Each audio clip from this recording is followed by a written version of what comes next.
And welcome, everybody, to the Scenic City Sports Podcast on this rainy, nasty Wednesday afternoon, June the 14th. Rusty, Scott, Rob joining you. I want to thank all of our sponsors out there that make it possible for us to do the podcast. Gary Thacker Insurance, Phil's Primetime Pizza down in Chickamauga. Let's not forget the Chattanooga Flower Market. Choo Choo Barbecue, where Rob, the barbecue is so good that we say...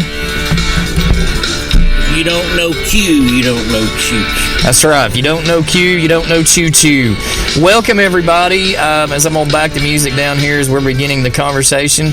We kind of teased this last week. Rob and I did when we did the show without Scott while Scott was on his Wild West adventure, which was pretty dadgum awesome. If those of you that follow him on Facebook or anything happen to see some of the pictures, especially the ones I was most impressed with, Devil's Tower, and then, of course, Mount Rushmore was absolutely incredible. Yeah. But we teased the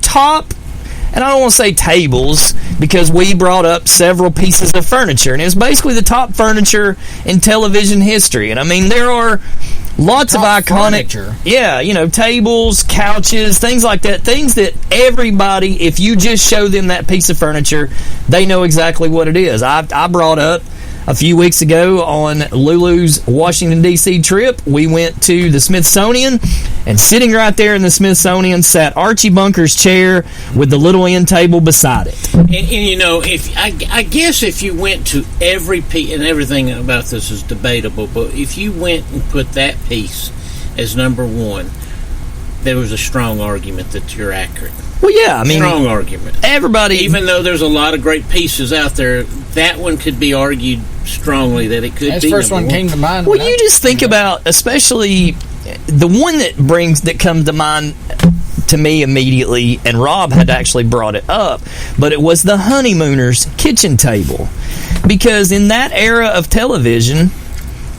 a single camera static shot was about all you were going to get. So that entire show just about took place sitting at the kitchen table or her cooking in the kitchen with the table sitting right there. Yeah. That's one that was always in view on that television show. Because of that argument that you just made, you could argue that that's a number one. I mean, there's Kato Kaelin's futon. I mean, we could literally do like we did, with the cartoons and stuff a couple of years ago. We could do a 64 and take things against each other because there are so many. I mean, I can think of, off the top of my head, obviously Scott's list, my list, I think even your list did as well, Rob, had the Seinfeld, the booth at Monk's. I mean, every episode of Seinfeld, at least one scene, possibly two scenes, were going to take place in the coffee shop. The four of them sitting there, or one or two of them sitting there, the other two rolling in, or a new, Jerry's new girlfriends 9 out of 10 times were always introduced there. Hell, George's desk at Yankee Stadium was spots for a lot of good scenes. Well, originally the statement was tables. Then we branched out into thinking of some other items in the household that are well known. But when you start thinking about just the tables or chairs. Now, here's one when we go to a chair. Captain Kirk's chair. Oh, yeah, on the bridge of the Enterprise. And how long, not only in Syndicate, has that been on TV? Well, you figure that the original series itself only ran for, a season and a half, 2 seasons? It's pretty short. Yeah, 2 or 3 at the most. Yeah, it wasn't very many, but like you said, it found new life in syndication and ran for at least 40 years. So, spawned about 7 or 8 I was going to say, well, I think they're up to at least 6 by now at this point. So, yeah, I mean, that's... I was almost tempted to think outside the box. I sent you that list. Me and my wife were trying to think of something today. I almost thought about the operating table. Well, yeah, on any MASH. Well, from or ER, or MASH, or ER, or Grey's Anatomy, Chicago Hope, any of the. But if we're talking about famous furniture, I'm going to throw this one out because there's a reason I'm throwing this one out there, and see if you know why. Mike and Carol Brady's bed. Well, yeah, because it was basically the most historic. At that time, it was basically committing history that had not been done yet, because Mike and Carol Brady were the first married couple on television to sleep in the same bed. Yep. Ozzie and Harriet, Fred and Wilma, Ward and June, they all slept in twin beds with a nightstand in between them. Mm-hmm. Fred and Wilma did that too? Yes. Yeah, even though in the because what kind of characters were they? Don't know how Pebbles came along, but and that's the thing too. How many people realize that the Flintstones were a primetime cartoon? Yeah, it was basically the Honeymooners. Yeah, I mean, almost exactly the Honeymooners. Well, and Rusty gave one when we were talking about tables, and this episode of this show ends every time with them sitting at that table, and that's Blue Bloods. Blue Bloods. Yeah. Yep. One of my wife's favorite shows. They're sitting there at a table every single time. Or at least some point during an episode, they will be at that table. Yeah. I also brought up one that rolls back in time, and there was a lot of scenes in different places, but it's probably a scene that takes place in just about every episode of was the Waltons. Oh yeah. Every time so now we're jumping around into many different eras of TV. I'll bring up one that somebody's daughter just threw out there. The desk at Stump on Sports. Well, yeah, it was on TV for 34 years. That's true. In some way, shape, form, or fashion. Yeah. And from a time to time, we sat at that desk. And I mean, and if you're gonna go, if you're gonna give local television the nod like that, you can't not mention Night Talk.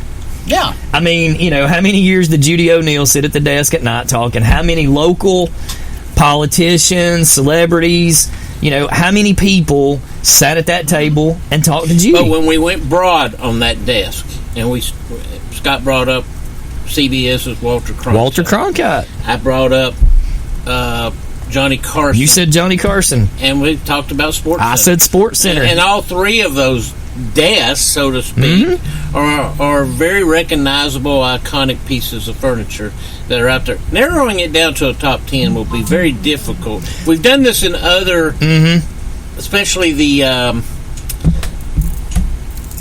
sports venues. Yeah, that one was. I really I think enjoyed we got it. Really, oh yeah, we've got it whittled down to pretty much the. I'm not going to give orders away, but you've got things just 7 or 8 off the top of my head. I mean, all these different shows had relatively, especially if it was an 80s, a late 70s, early to mid 80s show, most of them had only 2 to 3 static shots no matter what. They had 2 or 3 sets. Like Scott's built the Seinfeld Lego set. Every episode of Seinfeld took place either. Yes, you hiding it, Scott? No. But you got that out from view. It's prominently displayed in my house. Well, I mean, the Friends, Central Perk is sitting over there on, here in the studio. But you take a show like Saved by the Bell. At some point in every episode, they were going to be at the Max. 90210, they were going to be at the Peach Pit. Every Cheers, the bar at Cheers. There's a series that ran forever that spun off Frasier. And there's just of that era. Talked about a booth of in Happy Days. Anything at Arnold's. Absolutely. I'd say the jukebox. I was about to say that same thing. The jukebox for Happy Days. I mean, that was an iconic piece. I mean, there are. The little kitchen table of Laverne and Shirley's. A lot of that took place there. There are just so, especially those late 70s, early 80s shows, because the budgets weren't where they are. At least with like later 90s and stuff shows, the budgets are there to have, we're going to travel, we're going to go here, we're going to do that. One of the shows that has at one time, and it may still own this, the record of more episodes than any in Gunsmoke. And then we got Miss Kitty's saloon there, so you can either pick a card table, drinking table, Scott, or the bar. And it's still running on syndication. So how many times that thing's been shown? Who's to say? And that's the thing. I mean, there was a radio show for about 15 years before it made it to television. Well, I mean, I would venture to say like now, I would think the 2 or 3 of the most watched shows now Seinfeld, Friends, and The Big Bang Theory.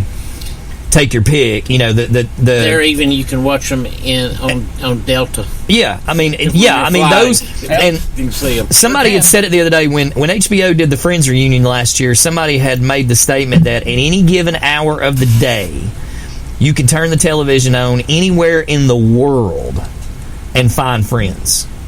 Be it on TBS, Nick at Night, any number of networks. Seinfeld's the same way.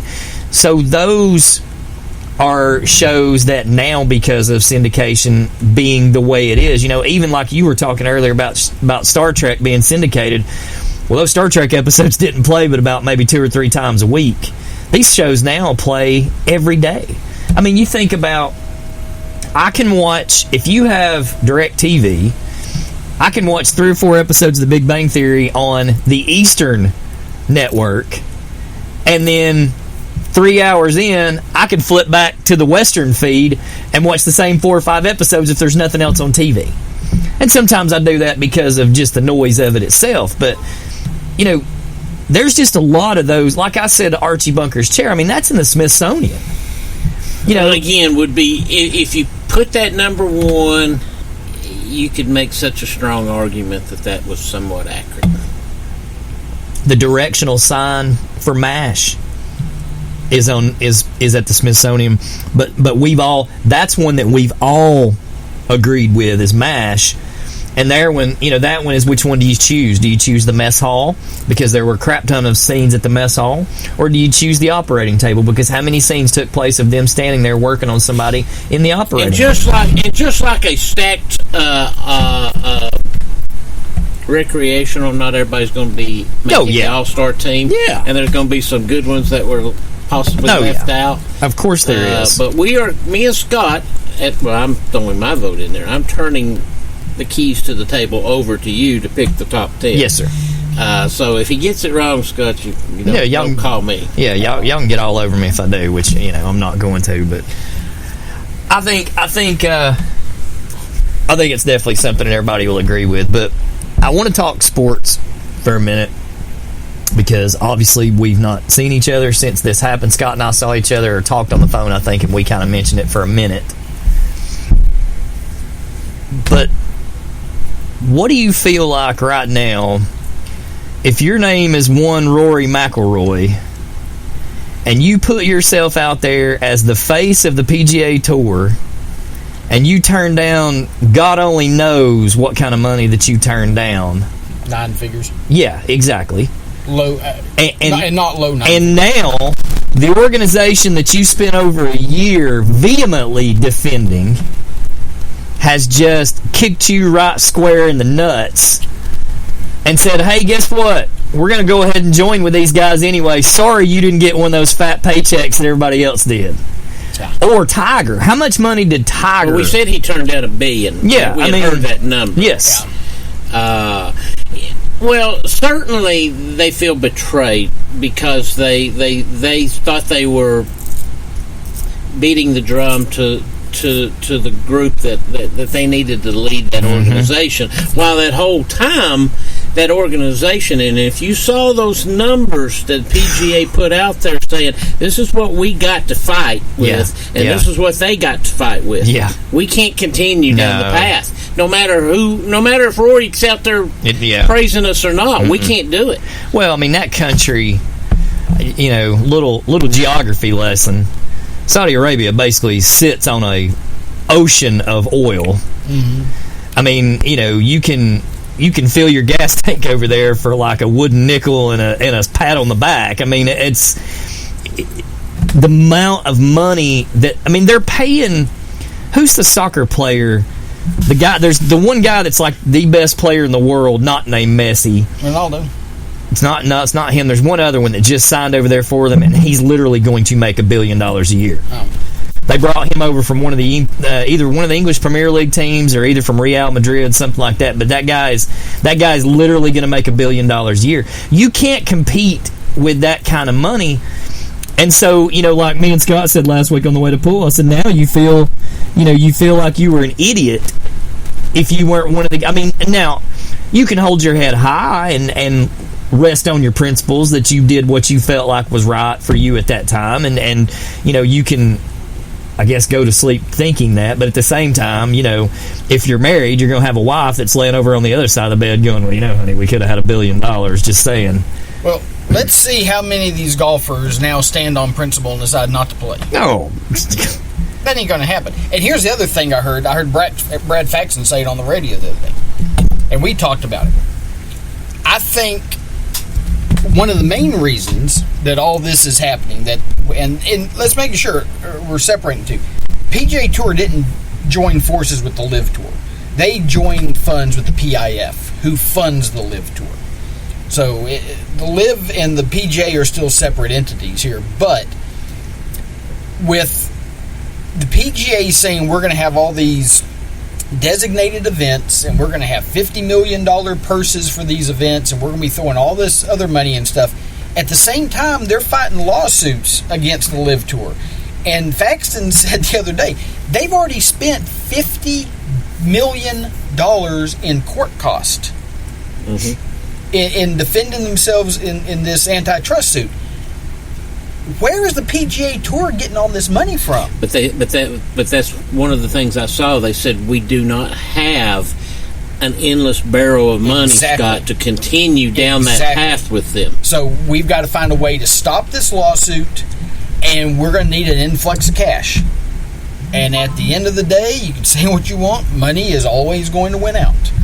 And I think that was the deciding factor for the PGA Tour, because they probably went to their sponsors and say, hey, we need more money because we've got to fight this in court and we still got to pay these players. And the sponsors are probably like, we ain't got let me ask you this from a standpoint of the guys that took the money and went out there. We didn't Phil take somewhere $100 million plus? Yeah, somebody got close to two, maybe Dustin Johnson. Johnson got somewhere between $150 million and $200. Phil got like $300 million, didn't he? So it was pretty hefty. As the other quality golfers that were left on the other side, and there was plenty, in your opinion, they're not going to be offered any of that kind of money. Period. From what I understand, they're going to play for purses, where these guys that were the original ones got a bankroll. Well, from what I understand, the PGA Tour is going to come up with some equity fund, and the players that didn't take the money to go to LIV, those are the guys that are going to get shares in this equity fund. It's not going to be the guys that went to the LIV Tour because they've already got their money. I mean, how much money do you need, first of all?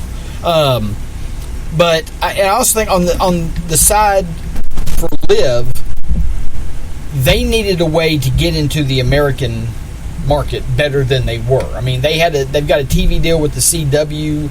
I don't know how many people actually watch it. I don't know how great attendance is at some of these events or whatnot. And courses. But I think this might be a way to get their foot in the door, to play on some better courses, to get a better TV deal.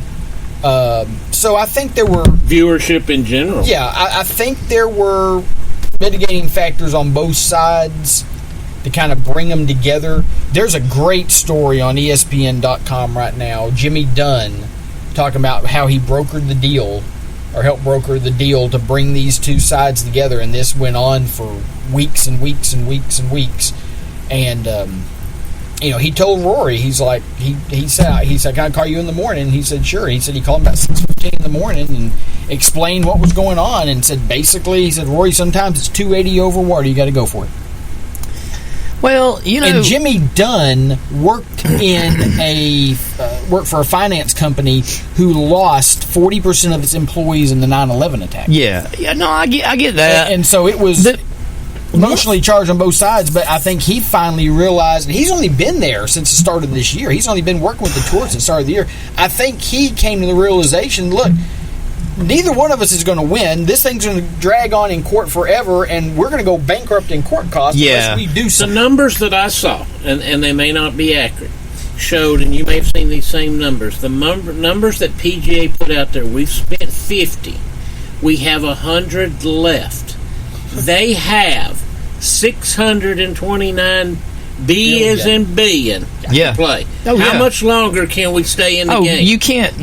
We can lose the next 100. Yeah, we're still going to be in the same spot. You're pissing into a fan at that point. I mean, you're getting wet. I mean, that ain't happening.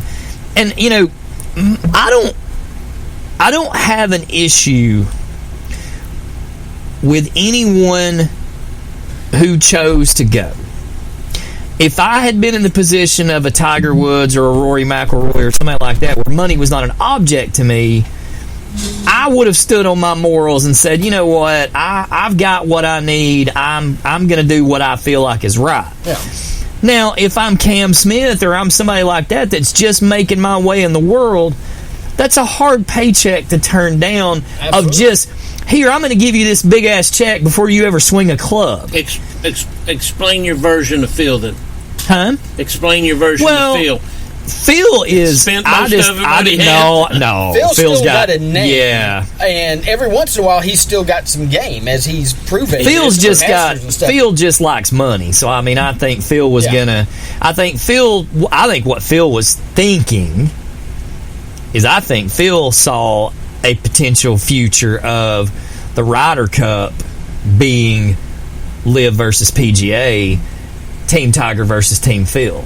That's never going to happen in a regular PGA because he's always going to play second fiddle. Yeah. Phil saw, well, you know what? I'm right over here. I can put on the black hat, and I'll be that guy for a while. Well, what about the Shark who's playing? I feel bad for him in the whole deal, because I feel like he's kind of been the lost. Like, nobody said a word about him. But what I was going to say a second ago, Greg Norman. The only issue that I really have with all this is, if Liv is going to put people out there speaking on their behalf, let's make sure that we put people out there that have some tact and some couth. Because they stuck Bryson DeChambeau out there the other night on CNN. First of all, a network that his dumbass didn't have any business being on. And they put him on one of the political shows with one of the best interviewers that CNN has. And, of course, one of the first things that she did was went right at the 9/11 questions. Now, you got Ari Fleischer as your media guy. You can't tell me, if I were doing an interview like that, Scott would have already made me a dadgum list and said, they're probably going to ask you this, and this. Here's your answers. Yeah. Do not give them anything more than this right here. If worst case scenario, you revert back to A and just go A, B, C, D, E every time if you have to. Don't give them anything. Don't freelance. Don't go off the cuff. You give them one of these answers. And they put that guy on CNN the other night, and they asked him a direct question, and she ate his lunch. And he responded with something like, well, I mean, come on, people, it's been over 20 years. Now, I see y'all's faces. I mean, you might as well. That's not the way to. No, you're right. But somebody didn't do their homework. That's my issue. That's who you're going to put out there. If you're going to put people out there, you need the people out there that know how to stick to a script, that are going to just regurgitate their talking points. And they're going to try to defer every time they have to answer that question and get their ass out of there as fast as they can. You can't put the guy out there that, he's off the cuff guy. No, that ain't the guy we need. No. And that made them, you took what was shaping out to be a decent story, and you let that guy piss any goodwill that you had away in a matter of about 10 minutes. Yeah. And then he doubles down on it like the next day when they asked him about it. And that's a guy, to me, I mean, I'm sorry, but DeChambeau's a guy that I could go the rest of my life and not see a camera or a microphone put in front of his face again. All that mess about, the Augusta National's never seen a golfer like me. Well, how many Masters Championships you won there, Big Shoots? Because last time I checked, it was 0. Well, and I think I saw early pairings for the U.S. Open that Rory's in there. He's with Brooks Koepka. Yeah. Which, that doesn't mean that they're going to be brawling by the third or fourth hole. That's not what's going to happen. Again, Rory turned down the money, but you're right. The other folks had their own thoughts to think about it. They did. You can't, going to tie a weapon to the top of the first flag stick. That's right. It's like capture the flag. Well, my thing that I worry about with all of it, really, is I worry that golf is fastly approaching the same type of fate that NASCAR approached for a little while. And that is that you have a lot of aging veterans. I mean, you take Tiger, for instance. Poor old Tiger can't even hardly walk the course anymore. And a lot of those guys are aging out. And some of these newer kids aren't as interesting, as they don't have the stories that the other guys have. So thank the Lord that the PGA was smart enough to do that full swing show. Answer me this, because I think I know. Seniors Tour, can they use carts? They cannot. They can I think they can from green to tee box. But they can't, like, the whole time be out there. Now, I think by the time Tiger turns 50 and goes out on the Senior Tour, I think that'll be a completely different. If he does. I don't know that he's going to. I think he's going to want to be wherever Charlie's at. I think he's going to want to play on tour for a couple of years. If he can go out there and hobble around and play with Charlie, that's what he's going to want to do. But I did see the other day that him admitting that Charlie's basically already beaten him. And Charlie's 14. And he's already beaten his dad. But yeah, that's they took PGA Tour looked at, and I hate to use another racing analogy, but the PGA Tour took a page out of the Formula One book, looked over and looked at what NASCAR did 15 years ago when NASCAR had a chance to do one of those television shows, and their option was, we're going to do the Wives of NASCAR. We're going to capitalize on that, the Real Housewives of Orange County BS. Yeah, nobody cares. And Formula One, when approached by Netflix, said, here's what we want to do. We want to take all your young drivers and make superstars out of them. We want to make them household names all over the world where they're not yet. We're going to take them to America, and everybody's going to know who they are. Yep. And Scott will tell you, that's exactly what's happened. 10 or 15 years ago, there wasn't 10 people that you would encounter in a month that knew who a single Formula One driver is. But by golly, if you bring it up right now, there are a whole lot of people, oh man, I love that show on Netflix. Mm-hmm. I like so-and-so. Everybody's got their guy. Yep. And the PGA Tour saw that. Somebody in the powers that be said, hey, wait a minute, that's where we need to go. And I can't wait. I've already seen the camera. They've showed the camera shot of Rory McIlroy sitting in the locker room, cell phone in hand, reading the text message of the merger and looking back at the camera guys like, is this for real? Yep. And you saw today, I don't know if Jay Monahan now apparently has some undisclosed medical condition. Oh, I thought you were going to tell me he's in a bunker in hiding somewhere. No, but he's apparently taken a brief leave of absence for this undisclosed medical condition. Huh. So I wonder if he's having chest pains or...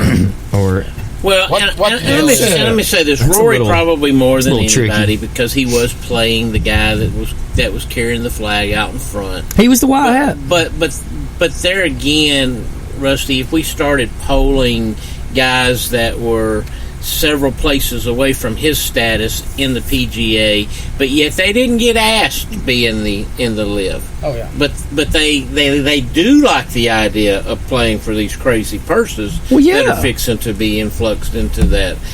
So Rory might not have honestly been speaking for the other 150 golfers. No. He's speaking for himself and a few others. And he's hinted that he's not happy with the entire way it went down, but there's some golfers out there that are just flat mad.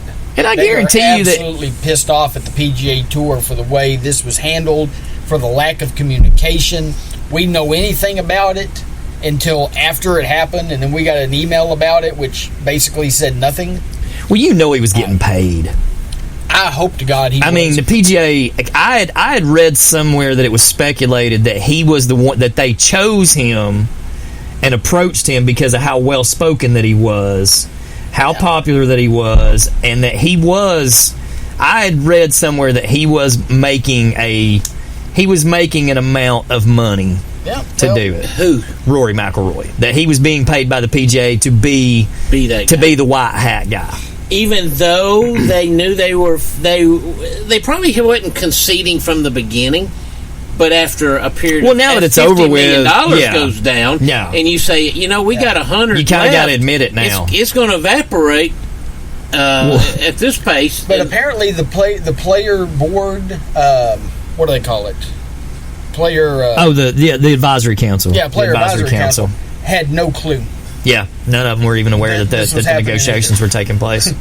Well, I mean, a 30 for 30 someday will tell us the back end that says this. I don't know that that's just a 30 for 30. I think that's more like one of those the Last Dance kind of.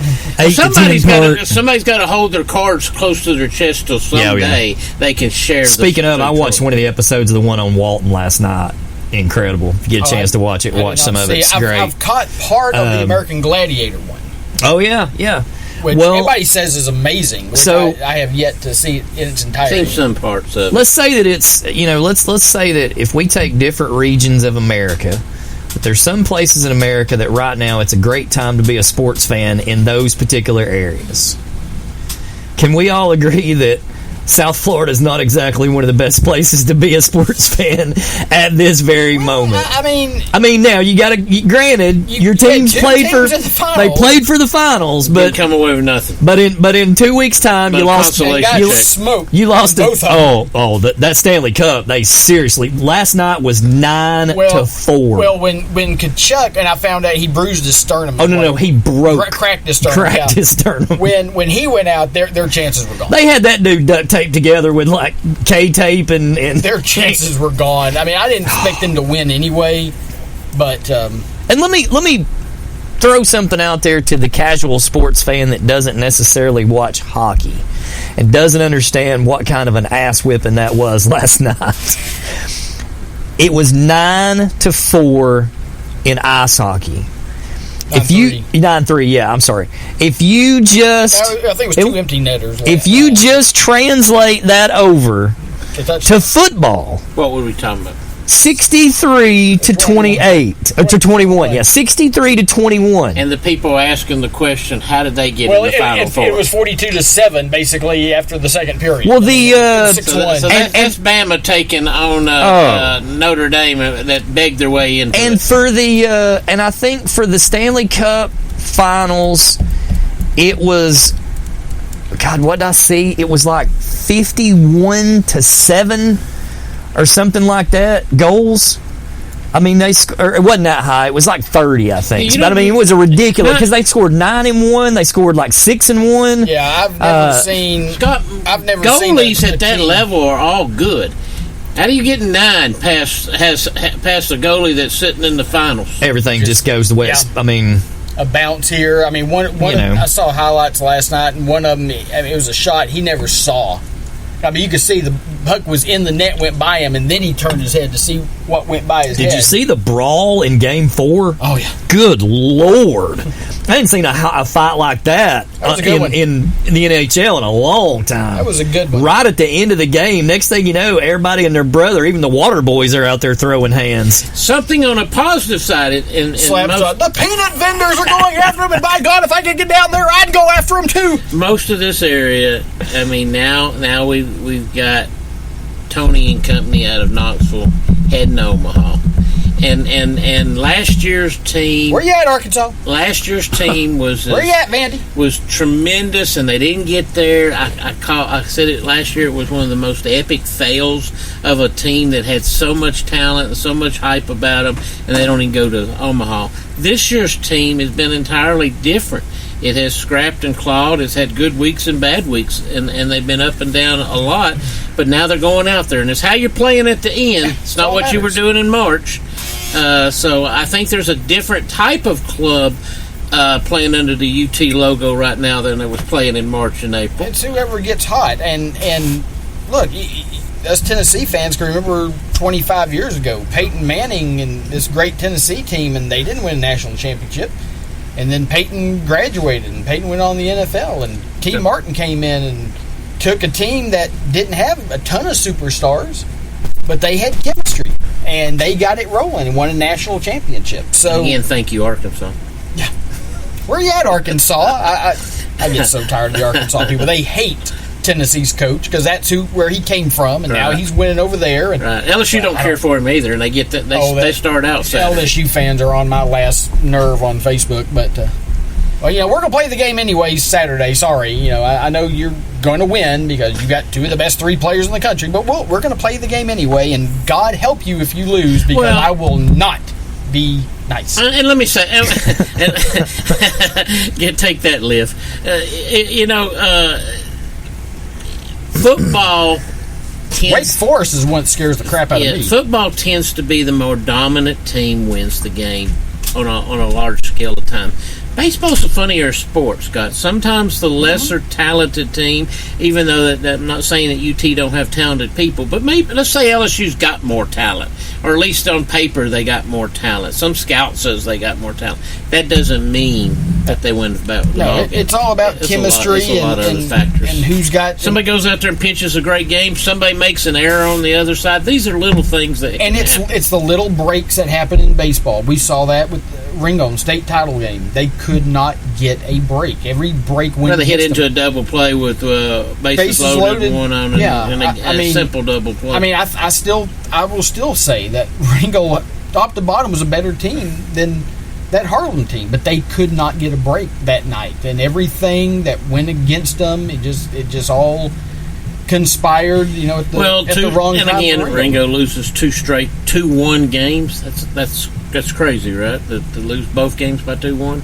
That's the score. I don't think it was 2. I think it was 5-3 and. I thought it was 2-1. 3-1. No. But they were close games. They were both close games. But college baseball. I mean, Oral Roberts is in Omaha. I heard an announcer on the radio. He didn't even know who Oral Roberts was. He said he had to look it up. They're in Oklahoma, right? Oral Roberts? Yeah, I think it's Oral Roberts is in Arkansas, I believe. I thought it was in Oklahoma. I believe they were in Tulsa. Tulsa, Oklahoma, actually. Let me look that up. And at one time, they had a very large enrollment in that school. Now, that don't mean that they had 25 great baseball players when they had that large enrollment, but it was a school that really grew a lot. I'm trying to think, but remember, they're a 4 seed, and they made it to Omaha. Fresno State won it all as a 4 seed. Coastal Carolina won it as a 3 seed. Yeah, it's a private university in Tulsa, Oklahoma. There, see? You should have put that on your list on vacationing places to see. I've been to Tulsa. I was trying to see 4,000 students. Oh, well, not as big as I thought. No, I thought it was a little bit. I thought it was a little bit bigger myself, but I think TCU's small like that in numbers. I think they have small enrollment. Well, let's look it up since I have the old Google machine working. We may have 2 schools in this thing with. TCU's enrollment is 10,489. It's like Wake Forest all has like 4,000 students. But that Wake Forest team, I don't know if you've been paying attention. They've played 5 games so far. They've played 3 in the regional and 2 in the super regional, and they have scored 75 runs. And let me say this: 5 games. Nobody on this set's a Bama fan, but some folks that were local. I can't believe Bama got beat, but Bama shouldn't even have been in that super regional. They didn't play that well all year. It wasn't like you were expecting to be there. Your coach got fired. You've been 500 for a lot of the year, and all of a sudden you're in a super regional. So it wasn't like everybody in the country thought you should be there anyway. I'm not going to say I'm going to give Alabama credit because that's just who I am. But you have to do kind of feel for the players, lose their coach and right towards the end of the season and still find a way to make it through the regional and get to the super regional. You got through the regional. You give them a little bit of credit. But you wasn't a real good consistent team all year. And we can say a little bit about that about Tennessee because Tennessee came in preseason ranked 1 or 2. Yeah. And never lived up to that. No, and they had some players that took a while to get eligible, and the pitching just kind of wasn't there like it was last year. But now it's starting to come back around, and now the pitchers are starting to find their groove. What's the young man they call the Stash? Is that Dolmeyer? Is it Chase Dolmeyer? I just happened to be at Sam's this weekend, and there was a husband and wife decked out in Tennessee stuff, and they had on one of them had on a shirt, and it had him with his big, and it said "Fear the Stash" or something. I was like, "No, that's pretty cool." That's not that picture. No. Kirby Connell. Connell, yeah, that's it. Well, there again, Tennessee girls softball that's a mustache. Comes in third place out in Oklahoma in the World Series of softball. Now here the baseball team is there. So again, having a really good overall sports year. Oh yeah. So let me ask you guys a question. Y'all being, Rob especially being a baseball guy. So how many more years do we think that college baseball is going to continue to use metal bats? We've had this debate forever, and they're talking about composite wood bats and synthetic wood bats, because I think they were worried about, one, they were worried about the cost. Aluminum bats being more cost efficient because wooden bats can break, and I guess safety procedures. Although we saw a Vanderbilt kid broke an aluminum bat. I was going to say, are you in the right spot? You literally telling me that they ain't bat manufacturers out there that ain't going to take care of those, or they're not, Major League Baseball franchises that are going to call, See, that's a bull crap argument. Taking that away. You tell me the Braves wouldn't buy the bats for Georgia State? I mean, But taking that away, that can't be a decision that the NCAA makes without talking to bat manufacturers. Oh, I agree that, but they're not going to get blindsided by that one. I'm just asking that in the sense of, what's it going to take? Are we going to, it scares me to death to say it this way, but are we going to watch some pitcher get hit right between the eyes? Well, and die right out there on the baseball field? Here's your question. Because that's terrifying. 2 years ago, they came out with a pitcher's hat that had a binding in it to protect. Mm-hmm. Where'd that go? Didn't last. They don't like it. It wasn't interested. Nobody wanted to use it. How many people can't get it doesn't feel right. It went away. It doesn't feel right. Ask race car drivers when the head and neck system was actually invented and when everybody finally started using it. Yeah. That head and neck restraint system was invented in 1986, and nobody started using it until after Dale Earnhardt passed away in 2001. Yeah, well, those things can happen. Or if you're waiting on the NCAA to do something, they're not, because they have already shown they don't care about making up rules and enforcing. No, it's always NIL is a problem. If I was to answer, and that's the other thing. Are you telling me that the NCAA don't have enough money to buy bats for college baseball? Well, PGA asked to borrow some, and they said, "Well, we don't have." Come on, man. I don't know. To answer your question, there, Rusty, if I was a guessing person like that, I wouldn't guess in the near future. I wouldn't guess that in the near future. I could be wrong, but I would think that would be something that would. That both sides would agree upon and say, okay, we're going to work towards doing that in such and such year, and that's such and such year. A few years back, they changed the metal processing in the aluminum bats to make them safer.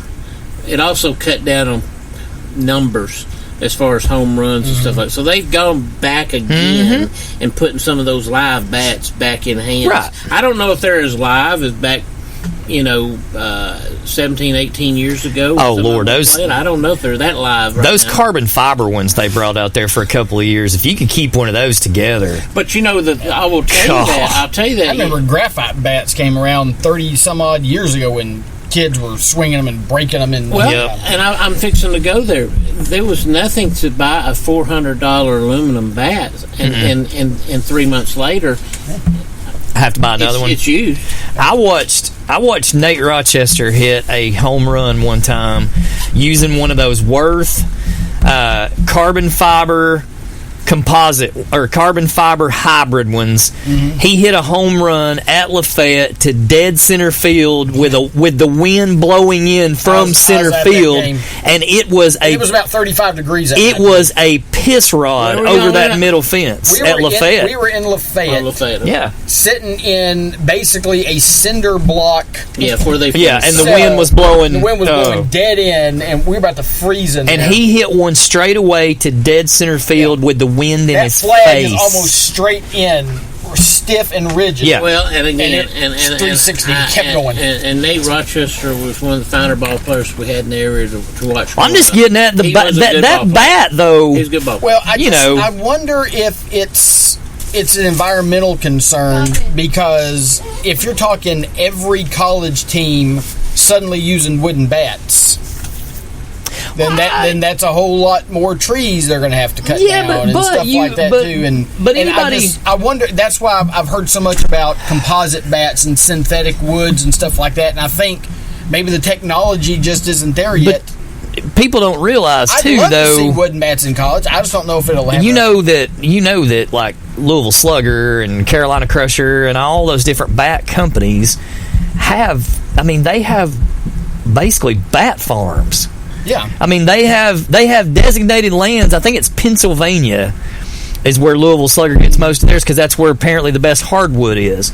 But I mean, they basically have a designated land. They're growing them as fast. I mean, they know what they're. The bat manufacturers have factored that in. If I was taking a guess, I would say that would be on a 10-year scale that everybody was in agreement with. 10 years from now, we'll do this. I just think it's something at some point they're going to have to look at. I mean, because I'm not so sure they haven't. It's no different than, golf.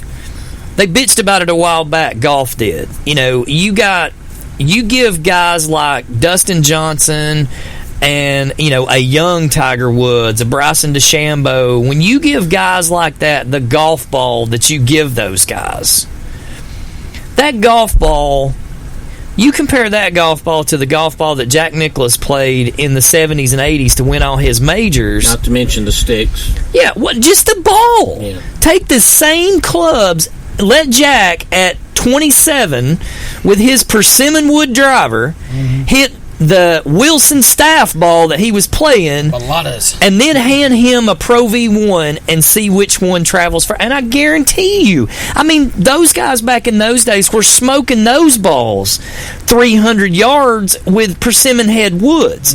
You give him a Pro V1, I mean, he's probably 360, 370. I mean, one of Jack's most famous shots, I think, was, I can't remember exactly where the course was, but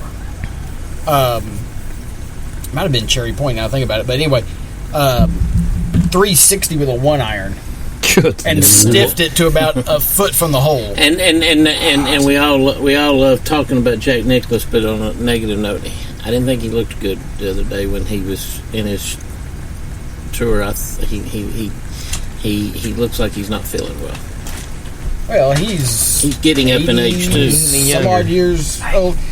You're talking about Greg Norman earlier, and he keeps talking about how the Live Tour is going to, be around for years to come, and then I'm also reading that story the other day that if there's any decisions to be made on tournaments, it's going to be made by the PGA Tour and Jay Monahan, and I'm like, is Greg Norman going to have a job here? Yeah, they spoke about that, and from the PGA side, there could be a lobbyist in. Okay, we're going together, but he can't stay the guy. Yeah, he can't be the guy. This side doesn't care for him and I don't know him like a personal friend, so I don't know what he's like. I've always liked him as an athlete, but I don't know what he's like in this thing. And you know what? And he may be the Greg Norman. He may be the ultimate heel right now from the standpoint of the other side. I heard when he was still on tour and number one in the world that he could be very abrasive in the locker room, and that he wasn't friendly with everybody, and he could rub some people the wrong way. Okay. I don't know if it's changed now that he's not playing anymore or whatever. I'm sure he's still probably got an ego. I mean, you've got to be if you're going to be the face. Well, let me ask you this. I mean, like not that you know this, and I wouldn't know this, but how do you think he became the leader in the pack for the other side? Yeah, was he so against the PGA about something? Probably. He's probably had some issues with them for a while and realized, hey, these guys have got. Yes. My kids. these guys have got money, and we could do some things that we know the PGA Tour is not going to be able to do. And I don't. Does he still live in Australia, Scott, or is he? No. He's lived in South Florida for a long time. Mm-hmm. He moved back to Australia for a while when he first started doing started doing golf course design and everything, and then he came back. So, but the main thing with that whole situation is we still don't exactly know. We know there's an agreement, there's some kind of merger with DP World Tour, PGA Tour, and the PIF. We don't know how it's going to affect any of the three tours. We don't know, because there's been talk about there could be team events in PGA Tour, and there may not be team events in the PGA Tour. It may just be that the PIF is pretty much a central bank for the three tours, and they're going to be kind of funding it together. I don't know. It's a weird situation. I've been following it. I first heard about it, in the airport on the way home, and as soon as I got home, started reading up on it, and I've been watching it and reading and listening to it about every single day, and I still know very little about what is actually happening, what has actually happened. But like I said, ESPN.com, I think Mark Schlabach wrote that piece, and it's just really fascinating how they got it all worked out. On a positive note, did you see that 72-foot putt the other day? Oh yeah. Was that not to end the Royal Bank of Canada one? Yeah. Was that? I mean, and by a Canadian. Was that not? I mean, it's uphill. It's got a hill in it at about probably 40 feet out or better, and for him to have that kind of speed as well, because you got to hit it from there, but at the same time to keep it on line for 72 feet. Wow. And to do that, you really got to have the right speed to stay on that line. And what an amazing putt. Reminds me of... I got you a funny trivia question. Who was... You know who the longest televised putt to ever be shown on television, who sank it? Or one of? Well, for me, that was about the same guy. For me, it was that one. I ain't seen one further than Michael Phelps, the swimmer, at one of the celebrity pro-am events. I remember that. Phelps hit one from like 130 something feet out, 133, 132 something on a putt. Yes, sir. Who was the guy? They were on one of those ginormous greens, and he knocks the piss out of it from the other side, and it winds up filtering in. I just had his name on my tongue. I dropped. European guy. First name began with an R, and he made the putt in the British Open on the 72nd hole to tie John Daly, and they went to a playoff. Oh, Rocco Mediate. No, not Rocco Mediate. Because the name keeps popping in my head. No, he's the Spanish guy. Yes. Constantino Roca. Yeah.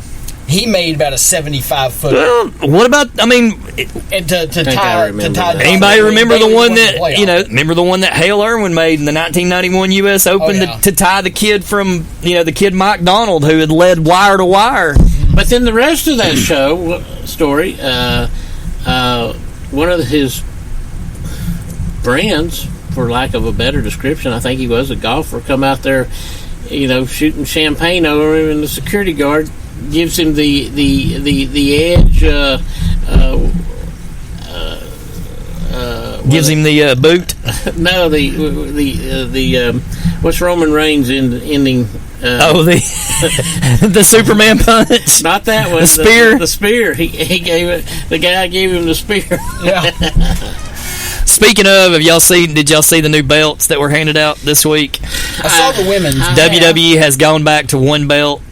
Roman now only has the undisputed championship, and then Seth has the world championship, which is an homage to the old Flair belt. They did the same thing with the women's. Come on, just one championship. I don't think they do this. I got news for you. I'm not interested in pretty much anything that WWE puts out there, but I'm so excited about Forbidden Door in a couple weeks. Oh, God. I can't wait to see Okada and Daniel Bryan, or and Bryan Danielson.